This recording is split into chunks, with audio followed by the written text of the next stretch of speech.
Hello my dear students. In my previous video, we have studied the theories of redemption of preference shares. 2013ರ companies act ಏನು provisions ಹೇಳಿದೆ redemption of preference ಶೇರ್ಸ್ನ ಬಗ್ಗೆ ನಾವದನ್ನು ನಮ್ಮ ಹಿಂದಿನ ವಿಡಿಯೋದಲ್ಲಿ ಅಧ್ಯಯನ ಮಾಡಿದ್ದೇವೆ. To recall, we know that you can redeem the preference shares. A company can redeem the preference shares provided the preference shares are fully paid. Redeem ಮಾಡುವಾಗ company has got the alternatives. It can make use of the proceeds of the fresh issue. ಹೊಸ ಷೇರುಗಳನ್ನು ಪಬ್ಲಿಕ್ಕಿಗೆ issue ಮಾಡುವುದರ ಮೂಲಕ ಬಂದ ಹಣವನ್ನು ಬಳಸಿಕೊಳ್ಳುವುದರ ಮೂಲಕ preference shares ಅನ್ನು redeem ಮಾಡಬಹುದು. ಇಲ್ಲ ಅಂತಾದರೆ company can make use of the already existing divisible profits. ತನ್ನ ಬಳಿಯಲ್ಲಿ ಇರುವಂತಹ ಡಿವಿಸಿಬಲ್ ಪ್ರಾಫಿಟ್ಸ್ ಅನ್ನು ಬಳಸಿಕೊಂಡು ಕೂಡ ಪ್ರಿಫರೆನ್ಸ್ ಶೇರ್ಸ್ಗಳನ್ನು ರಿಡೀಮ್ ಮಾಡಬಹುದು. ಇಲ್ಲ ಅಂತಾದರೆ ಎರಡನ್ನೂ ಬಳಸಿಕೊಂಡು ಕೂಡ ರಿಡೀಮ್ ಮಾಡಬಹುದು. We have also studied that this redemption of preference shares can be made at par or at a premium but not at a discount. ಪಾರ್ಗೆ ರಿಡೀಮ್ ಮಾಡಬಹುದು, ಪ್ರೀಮಿಯಂಗೆ ರಿಡೀಮ್ ಮಾಡಬಹುದು, ಬಟ್ ಡಿಸ್ಕೌಂಟ್ಗೆ ರಿಡೀಮ್ ಮಾಡುವಾಗಿಲ್ಲ. ಇದಿಷ್ಟನ್ನು ನಾವು ಅಧ್ಯಯನ ಮಾಡಿದ್ದೀವಿ. So in the today's video we are going to learn the journal entries that we are required to pass. One by one ನಾವು journal entries ಅನ್ನು ಡಿಸ್ಕಸ್ ಮಾಡೋಣ. ಈಗ the very first one is when the new shares are issued at par. ನಿಮಗೆ ಗೊತ್ತಿದೆ, ಹೊಸ ಷೇರುಗಳನ್ನು ಪಬ್ಲಿಕ್ಕಿಗೆ issue ಮಾಡ್ತಾ ಉಂಟು company to raise the money so that it can redeem the preference shares.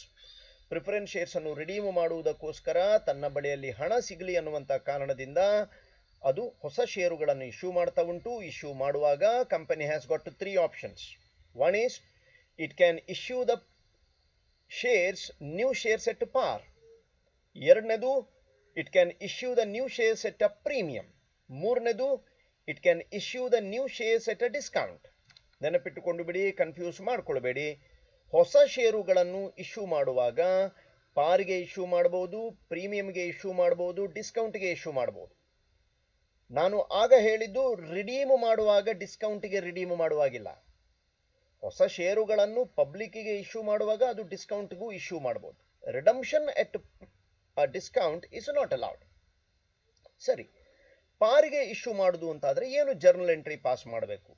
100 ರೂಪಾಯಿಯ ಶೇರನ್ನು ಕಂಪನಿ 100 ರೂಪಾಯಿಗೆ ಇಶ್ಯೂ ಮಾಡುತ್ತೆ ಅಂತಾದರೆ ಬ್ಯಾಂಕ್ ಅಕೌಂಟ್ ಡೆಬಿಟ್ ₹100. 100 ರೂಪಾಯಿ ಕಂಪನಿ ಸಿಗುತ್ತೆ. 100 ರೂಪಾಯಿ ಕಂಪನಿಗೆ, ಕಂಪನಿಯ ಬ್ಯಾಂಕ್ ಬ್ಯಾಲೆನ್ಸ್ ಇನ್ಕ್ರೀಸ್ ಆಗುತ್ತೆ. To equity share capital account ₹100. At the same time, the capital account will also increase. Increase in the capital, we know the rule, need to be credited. Hagagi, the journal entry that we should pass is bank account debit to equity share capital account 100 each. ನನ್ನ example ನಲ್ಲಿ ನಾನು 100 rupees ತೆಕ್ಕೊಂಡಿದ್ದೇನೆ. Being the entry for the issue of equity shares being issued at the rate of ₹100 or 200 or 1 rupee or 20 rupees, whatever the case may be. I hope the journal entry number 1 ನಿಮ್ಗೆ ಅರ್ಥ ಆಯಿತು ಅಂತ. Let me move to the second one, that is when the new shares are issued at a premium. 100 ರೂಪಾಯಿಯ equity share ಅನ್ನು company 110 ರೂಪಾಯಿಗೆ issue ಮಾಡ್ತದೆ ಅಂತ ಎಣಿಸೋಣ. ಅಂತ ಹೇಳಿದ್ರೆ ಕಂಪನಿ 100 ರೂಪಾಯಿಯ ಶೇರ್ ಅನ್ನು 110ಕ್ಕೆ ಇಶ್ಯೂ ಮಾಡಿದಾಗ company is going to receive 110 rupees. ಹಾಗಾದರೆ ಕಂಪನಿಯ bank balance will increase by 110. ಹಾಗಾಗಿ ಜರ್ನಲ್ ಎಂಟ್ರಿ ಏನಾಗುತ್ತೆ ಅಂತ ಹೇಳಿದರೆ bank account debit 110 to equity share capital account 100. ನೆನಪಿಟ್ಟುಕೊಂಡು ಬಿಡಿ, equity share capital is always credited with a nominal amount, that is 100. To security premium account ₹10. ಅಂದರೆ security ಪ್ರೀಮಿಯಂನ ರೂಪದಲ್ಲಿ company 10 ರೂಪಾಯಿ receive ಮಾಡುತ್ತೆ. ಹಾಗಾಗಿ security premium account will be credited with ₹10.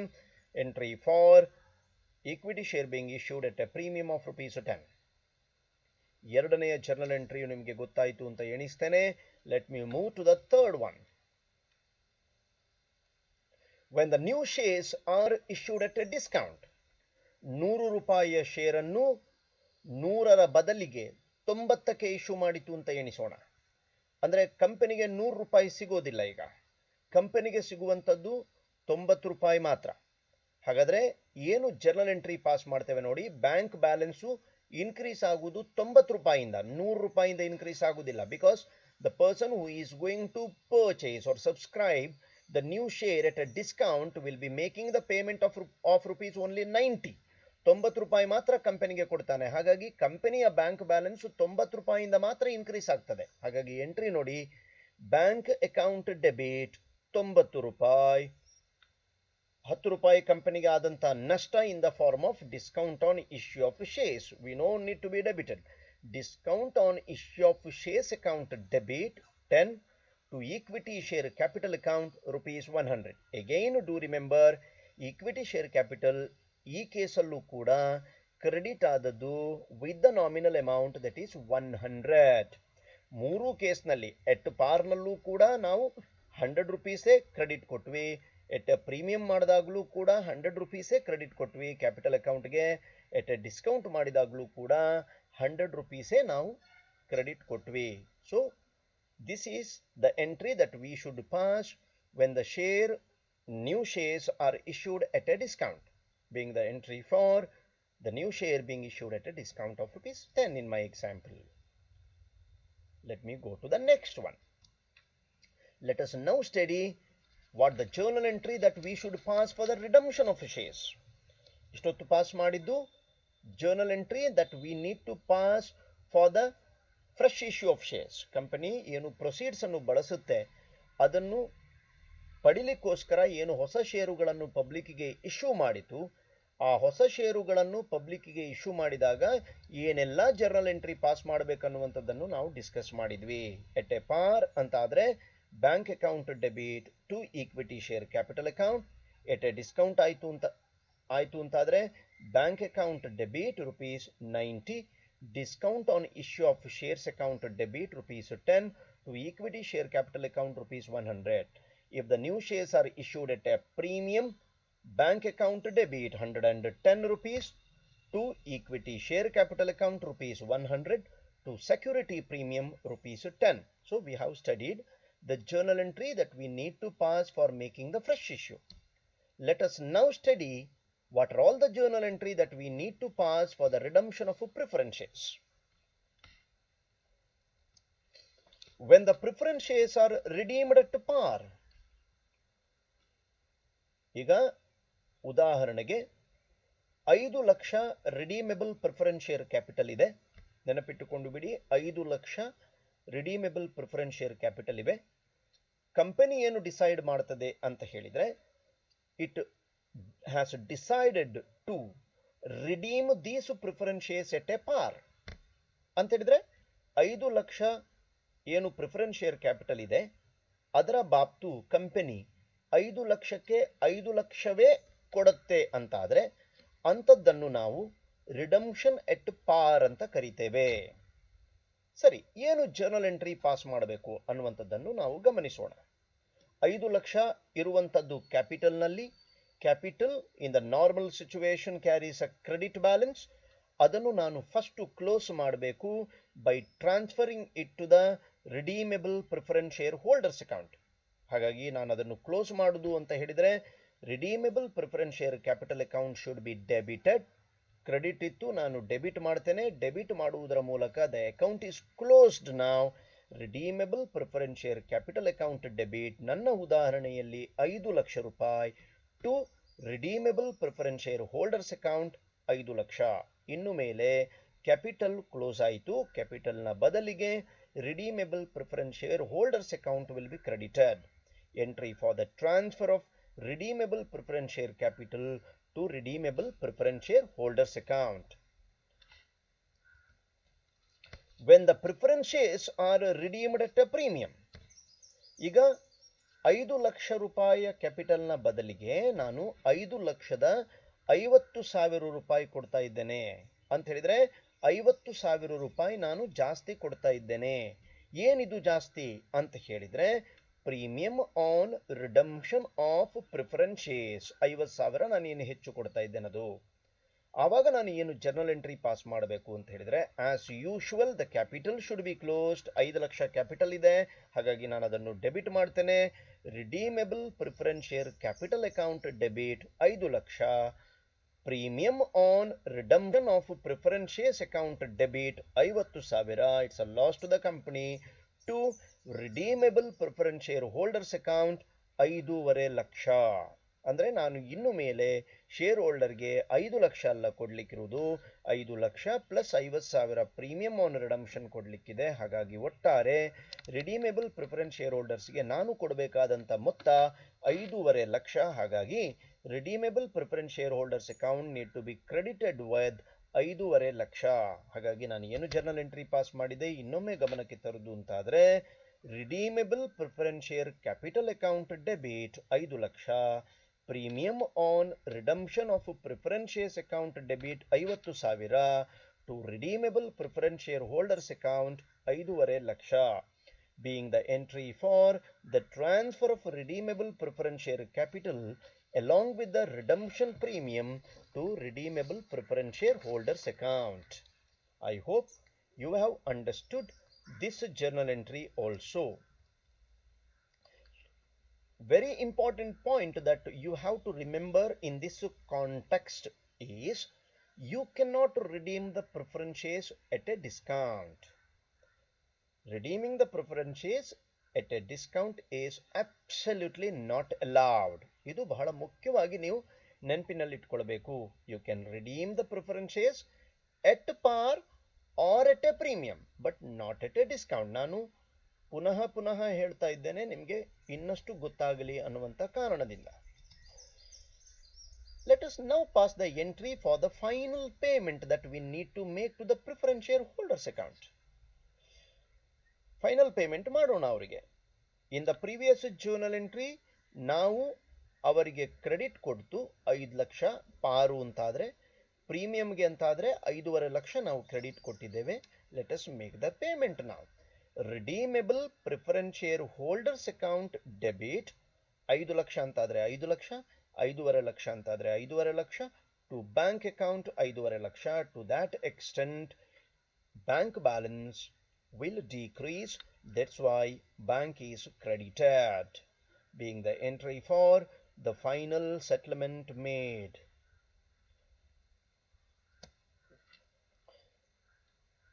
Let us now speak on the premium that was paid by the company. We know that when the company is going to redeem the preference shares at a premium, this premium need to be adjusted.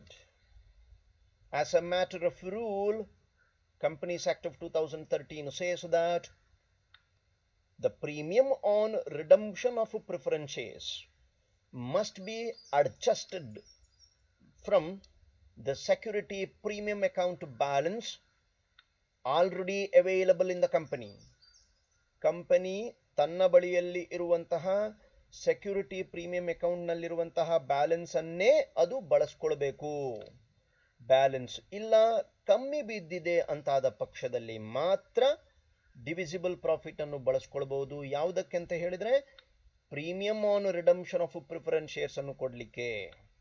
ನನ್ನ ಉದಾಹರಣೆಯಲ್ಲಿ 50,000 ಕೊಡ್ಲಿಕ್ಕೆ 5 lakh capital, 50,000 premium ಕೊಡೋದು ಅಂತಾದ್ರೆ ಆ 50,000 ಏನು redemption premium ಕೊಡ್ತಾ ಉಂಟು, ಆ 50,000ಕ್ಕೆ ಸಂಬಂಧಪಟ್ಟ ಮಾಹಿತಿ ಇನ್ನೊಮ್ಮೆ ನಾನು ನಿಮ್ಮ ಗಮನಕ್ಕೆ ತರ್ತೇನೆ. ಅದು ಏನು ಅಂತ ಹೇಳಿದ್ರೆ ಈ 50,000ವನ್ನು ಕಂಪನಿ ಫಸ್ಟ್ ಯಾವುದರಿಂದ ಅಡ್ಜಸ್ಟ್ ಮಾಡಬೇಕು ಅಂತ ಹೇಳಿದ್ರೆ ತನ್ನ ಬಳಿಯಲ್ಲಿ ಎಲ್ಲಿಯಾದರೂ ಸೆಕ್ಯೂರಿಟಿ ಪ್ರೀಮಿಯಂ ಅಕೌಂಟ್ನಲ್ಲಿ ಬ್ಯಾಲೆನ್ಸ್ ಉಂಟು ಅಂತಾದರೆ ಅದರಿಂದಲೇ ಅದನ್ನು ಅಡ್ಜಸ್ಟ್ಮೆಂಟ್ ಮಾಡಿಕೊಳ್ಬೇಕು. ಅದರಲ್ಲಿ ಇಲ್ಲ ಅಂತಾದರೆ ಅಥವಾ ಕಡಿಮೆ ಬಿದ್ದಿದೆ ಅಂತಾದರೆ ಮಾತ್ರ ಅದು ಡಿವಿಸಿಬಲ್ ಪ್ರಾಫಿಟ್ನಿಂದ ಬಳಸ್ಕೊಳ್ಬೇಕು. ಪ್ರಾಯಶಃ ಅರ್ಥ ಆಯಿತು ಅಂತ ಭಾವಿಸ್ಕೋತೇನೆ. ಹಾಗಾಗಿ ಜರ್ನಲ್ ಎಂಟ್ರಿ ಪಾಸ್ ಮಾಡೋಣ. For the adjustment of premium on redemption of preferences. If adjusted from security premium account, security ಪ್ರೀಮಿಯಂನಿಂದ ಅಡ್ಜಸ್ಟ್ ಆಗಿದೆ ಅಂತ ಆದರೆ security premium account will be debited. ಈಗ 50,000ಕ್ಕೆ 50,000ವು ಸೆಕ್ಯೂರಿಟಿ ಪ್ರೀಮಿಯಂನಲ್ಲಿ ಅಮೌಂಟ್ ಉಂಟು ಅಂತಾದರೆ security premium account debit 50,000 to premium on redemption of preference account 50,000. being the entry for the premium on redemption of preferences adjusted from security premium account. ಬಹಳ ಮುಖ್ಯವಾಗಿ ನೆನಪಿಟ್ಕೋಬೇಕು. Security ಪ್ರೀಮಿಯಂನಲ್ಲಿ 50,000 ಇಲ್ಲ, 30,000 ಮಾತ್ರ ಉಂಟು ಅಂತಾದರೆ security premium account will be debited with 30,000 to premium on redemption of preferences 30,000.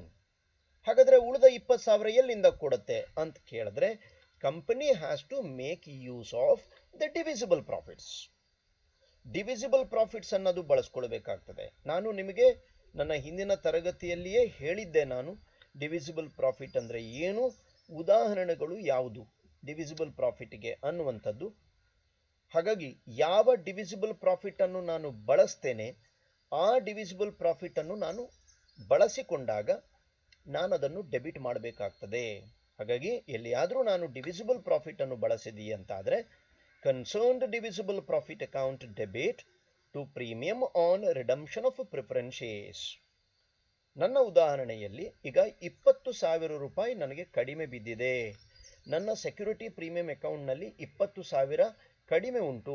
50,000 ಕೊಡಬೇಕಾದಲ್ಲಿ ನನ್ನ ಬಳಿಯಲ್ಲಿ ಕೇವಲ 30,000 ರೂಪಾಯಿ ಮಾತ್ರ ಉಂಟು ಸೆಕ್ಯೂರಿಟಿ ಪ್ರೀಮಿಯಂನಲ್ಲಿ ಅಂತಾದರೆ ಏನು 20,000 ರೂಪಾಯಿ ಕಡಿಮೆ ಬಿದ್ದಿದೆ, ನಾನು ಅದನ್ನು ಕನ್ಸರ್ನ್ಡ್ ಡಿವಿಸಿಬಲ್ ಪ್ರಾಫಿಟ್ನಿಂದ ಬಳಸ್ಕೊಳ್ಬೇಕು. ಯಾವುದಿರಬಹುದು? ಪ್ರಾಫಿಟ್ ಅಂಡ್ ಲಾಸ್ ಅಕೌಂಟ್ ಇರಬಹುದು, ಜನರಲ್ ರಿಸರ್ವ್ ಇರಬಹುದು. ಸರಿ, ನಾನೀಗ ಪ್ರಾಫಿಟ್ ಅಂಡ್ ಲಾಸ್ ಅಕೌಂಟ್ ಅನ್ನು ಬಳಸ್ತೇನಂತಾದರೆ profit and loss account will be debited with 20,000 to premium on redemption of preferences 20,000. ಸರಿ, ಎಲ್ಲಿಯಾದರೂ 20,000ದ ಬದಲಿಗೆ 50,000ಕ್ಕೆ 50,000ವು ನಾನು ಡಿವಿಸಿಬಲ್ ಪ್ರಾಫಿಟ್ನಿಂದ ಬಳಸ್ತೇನಂತಾದರೆ ಯಾವ ಡಿವಿಸಿಬಲ್ ಪ್ರಾಫಿಟ್ ಅನ್ನು ನಾನು ಬಳಸ್ತೇನೆ ಆ ಡಿವಿಸಿಬಲ್ ಪ್ರಾಫಿಟ್ ಅನ್ನು ನಾನು ಡೆಬಿಟ್ ಮಾಡಬೇಕಾಗ್ತದೆ. Concerned divisible profit account debit 50,000 to premium on redemption of preferences 50,000. being the entry for the premium on redemption of preferences adjusted from profit and loss account ಅಥವಾ general reserve account, ಯಾವುದನ್ನು ನೀವು ಬಳಸಿದ್ರಿ ಅದನ್ನು ನಾವಲ್ಲಿ mention ಮಾಡಬೇಕಾಗ್ತದೆ. I hope you have understood even this journal entry. Let us move to the next one. For the nominal amount redeemed from the divisible profit. ನೆನಪಿಡಿ, ಈ journal entry ಯಾವಾಗ ಬರ್ತದೆ ಅಂತ ಹೇಳಿದ್ರೆ ನಾಮಿನಲ್ ಅಮೌಂಟ್ ಅನ್ನು ನಾನು ಡಿವಿಸಿಬಲ್ ಪ್ರಾಫಿಟ್ನಿಂದ ಪೇಮೆಂಟ್ ಮಾಡಿದರೆ ಮಾತ್ರ. ಇಲ್ಲದಿದ್ದರೆ ಈ ಜರ್ನಲ್ ಎಂಟ್ರಿ ಬರೋದಿಲ್ಲ. ಹೊಸ ಶೇರ್ ಅನ್ನು ಪಬ್ಲಿಕ್ಕಿಗೆ ಇಶ್ಯೂ ಮಾಡಿ ಬಂದ ಹಣವನ್ನು ಬಳಸಿ ನಾನು ರಿಡೀಮ್ ಮಾಡ್ತೇನಂತಾದರೆ ಈ ಜರ್ನಲ್ ಎಂಟ್ರಿ ಬರೋದಿಲ್ಲ. ನಾಮಿನಲ್ ಅಮೌಂಟ್ನ ಬಾಬ್ತು ನಾನು ಎಲ್ಲಿಯಾದರೂ ಡಿವಿಸಿಬಲ್ ಪ್ರಾಫಿಟ್ ಅನ್ನು ಬಳಸ್ತೇನಂತಾದರೆ ಮಾತ್ರ ಈ ಜರ್ನಲ್ ಎಂಟ್ರಿ ಬರ್ತದೆ. ಏನಿದು ಜರ್ನಲ್ ಎಂಟ್ರಿ ಅಂತ ನೀವು ಸ್ಟಡಿ ಮಾಡಲಿಕ್ಕೆ ಹೋದರೆ concerned divisible profit account debit to capital redemption reserve account. We know that the rule itself says that Companies Act of 2013 says that nominal amount redeemed from the divisible profit need to be transferred to a separate account called capital redemption reserve account. Capital redemption reserve ಅಕೌಂಟ್ಗೆ ಕಡ್ಡಾಯವಾಗಿ nominal amount ನಾವು divisible ಪ್ರಾಫಿಟ್ನಿಂದ redeem ಮಾಡಿದಾಗ ವರ್ಗಾವಣೆ ಮಾಡಲೇಬೇಕು ಅನ್ನುವಂಥದ್ದಿದ್ದ ಕಾರಣದಿಂದ ಈ ಜರ್ನಲ್ ಎಂಟ್ರಿ ನಾವು ಪಾಸ್ ಮಾಡಲೇಬೇಕಾಗ್ತದೆ. ಏನು ಜರ್ನಲ್ ಎಂಟ್ರಿ ಇನ್ನೊಮ್ಮೆ ನಿಮ್ಮ ಗಮನಕ್ಕೆ ತರುವುದು ಅಂತಾದರೆ concerned divisible profit account debit to capital redemption reserve account. ನನ್ನ ಉದಾಹರಣೆಯಲ್ಲಿ ಈಗ 5 ಲಕ್ಷ ನಾಮಿನಲ್ ಅಮೌಂಟ್ ಇದೆ. 5 ಲಕ್ಷಕ್ಕೆ ನಾನು 5 ಲಕ್ಷವನ್ನು ಡಿವಿಸಿಬಲ್ ಪ್ರಾಫಿಟ್ನಿಂದ ರಿಡೀಮ್ ಮಾಡ್ತೇನಂತಾದರೆ ಅದು ಜನರಲ್ ರಿಸರ್ವ್ ಅಂತ ಆದ ಪಕ್ಷದಲ್ಲಿ general reserve account debit 5 lakh to capital redemption reserve account 5 lakh. ಅದೇ ಎಲ್ಲಿಯಾದರೂ ನಾನು ಪ್ರಾಫಿಟ್ ಅಂಡ್ ಲಾಸ್ ಅಕೌಂಟ್ನಿಂದ ಬಳಸಿದ್ದೇನಂತಾದರೆ profit and loss account debit 5 lakh to capital redemption reserve account 5 lakh. ಅದೇ ಎಲ್ಲಿಯಾದರೂ ನಾನು 5 ಲಕ್ಷದಲ್ಲಿ 2 ಲಕ್ಷ ಫ್ರೆಶ್ ಇಶ್ಯೂನಿಂದ ನಾನು ಕೊಡ್ತೇನೆ, 3 ಲಕ್ಷ ಡಿವಿಸಿಬಲ್ ಪ್ರಾಫಿಟ್ನಿಂದ ಕೊಡ್ತೇನಂತಾದರೆ ನೆನಪಿಟ್ಟುಕೊಂಡು ಬಿಡಿ, 2 ಲಕ್ಷ 5 ಲಕ್ಷದ ಬಾಬ್ತು, 2 lakh from the proceeds of the fresh issue ಕೊಡ್ತೇನೆ, 3 ಲಕ್ಷ ಡಿವಿಸಿಬಲ್ ಪ್ರಾಫಿಟ್ನಿಂದ ಕೊಡ್ತೇನಂತಾದರೆ concerned divisible profit account debit 3 lakh to capital redemption reserve account 3 lakh. ಹಾಗಾದರೆ ನಮಗಂತೂ ಕ್ಲಿಯರ್ ಆಯಿತು. ಏನು ಕ್ಲಿಯರ್ ಆಯಿತು ಅಂತ ಹೇಳಿದರೆ, ಎಷ್ಟು ನಾಮಿನಲ್ ಅಮೌಂಟನ್ನು ನಾನು ಡಿವಿಸಿಬಲ್ ಪ್ರಾಫಿಟ್ನಿಂದ ರಿಡೀಮ್ ಮಾಡ್ತೇನೆ, ಕ್ಯಾಪಿಟಲ್ನ ಬಾಬ್ತು ನಾನು ಎಷ್ಟು ಡಿವಿಸಿಬಲ್ ಪ್ರಾಫಿಟನ್ನು ನಾನು ಬಳಸ್ತೇನೆ, ಆ ಮೊತ್ತವನ್ನು ಮಾತ್ರ ನಾನು ಕ್ಯಾಪಿಟಲ್ ರಿಡಂಪ್ಷನ್ ರಿಸರ್ವ್ಗೆ ಟ್ರಾನ್ಸ್ಫರ್ ಮಾಡಬೇಕು. ಅರ್ಥ ಆಯಿತು ಅಂತ ಭಾವಿಸ್ಕೋತೇನೆ. Entry for the nominal amount being redeemed from the concerned divisible profit account transfer to capital redemption reserve account. This is the narration that we need to pass. We got to know in the previous journal entry that a new account has arisen. The account's name is Capital Redemption Reserve Account. ಈ capital redemption reserve account ಅನ್ನು ನಾನು ಯಾವುದಕ್ಕೆ ಬಳಕೆ ಮಾಡಬಹುದು, ಬಳಕೆ ಮಾಡದಿದ್ರೆ ಏನಾಗುತ್ತೆ ಅನ್ನುವಂಥದ್ದು ನಿಮ್ಮಲ್ಲಿ ಸಂದೇಹ ಬಂದಿರಬಹುದು. ಈ ಕ್ಯಾಪಿಟಲ್ ರಿಡಂಪ್ಷನ್ ರಿಸರ್ವ್ ಅಕೌಂಟ್ ಅನ್ನು ನಾನು